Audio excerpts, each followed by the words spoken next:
कफ की नाड़ी में सामान्य रूप से हंस गति मिलती है। हंस का अर्थ जो गुरु है, मंद है, स्थिर है, सुलक्षण है, विक्षिल है। लेकिन कफ की नाड़ी में भी अगर पित्त के समान उछाल मिले तो इसे कपोत गति कहा गया है। लिख लो अपनी नोटबुक में।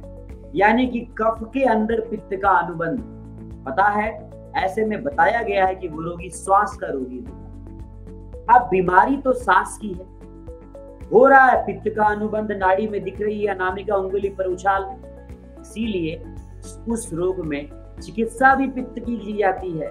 इसलिए आपने पढ़ा होगा तमके तू विरेचनम, तमक श्वास में विरेचन क्यों देना है, ये नाड़ी से आपको समझ में आता है। नहीं तो आपको तो लगता होगा श्वास का रोगी है, ये तो कफ से संबंधित बीमारी है, यहाँ विरेचन क्यों, यहाँ तो वमन देना चाहिए।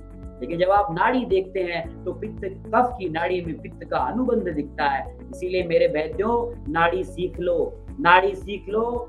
आपकी बहुत सारे वैद्य ऐसे हैं जो मेहनत नहीं करना चाहते, ये मेहनत करनी पड़ेगी आपको इसमें। इसको कहते हैं ना, हाथ धोके नहीं, नहा धोके पीछे पड़ जाओ इस विद्या के। और आज की तारीख में नहीं तो बाहर दूसरे लोग ना जो नॉन आयुर्वेदिक हैं वो नाड़ी सीख रहे हैं, आपको बता दूं मैं। और आपसे सवाल करेंगे जब आप तर्जनी की जगह अनामिका अंगूठे के मूल पे लगाओगे, क्योंकि कई वैद्यों को ये मालूम ही नहीं है कि तर्जनी का प्लेसमेंट कहाँ होता है। जी हाँ, पूर्व पर संधि क्या होती है, पूर्व पर मर्म क्या होता है, क्योंकि ये किताबों में या कॉलेजों में नहीं पढ़ाया जाता है। इसीलिए आप इन विद्याओं को सीखिए, इनको पढ़िए, मर्म को जरूर सीखिए, नाड़ी को जरूर सीखिए।